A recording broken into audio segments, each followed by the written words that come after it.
жол ясылар, молодцы, рахмет жаусын.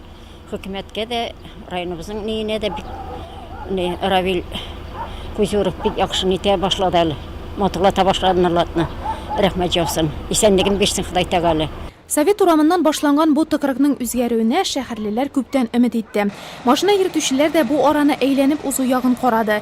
Җәяүлеләрне әйтәсе дә юк. Әмма тирә-як урамнарда яшәүчеләр өчен бу хастаханәгә бара торган иң кыска юлларның берсе. Тиздән аны проблемалы урамнар исемлегеннән сызып ташларга мөмкин булачак. Идет пока подготовка основания. Хәзер юлны асфальт җәягә хәстәрләү эшләре бара. Юл тигезләнә, чис тартыла. Шуннан соң битум эмульсиясы җәелә. Аның өстенә тигезләүче катлам төшәлә. Соңыннан Б2 маркалы асфальт җәеләчәк. Әлеге юлны ремонтлау өчен Казанның Русремстрой подрядчы оешмасы тендер аткан. Оешма юлчылары моңа кадәр Нурлатның Красноармейская һәм Суворов урамнарында асфальт салу эшен башлап җибәргәннәр инде. Киләчәктә Тукай, Безымянная, Дружба, Гагарин урамнарындагы юлларны да тәртипкә китермәкчеләр. Яхшы карыйм инде. Машиналарга йөрергә яхшы булыр. Юл начар. Монда Нурлатында полностью микрорайоннарда юллар юк. Тем более центрда да.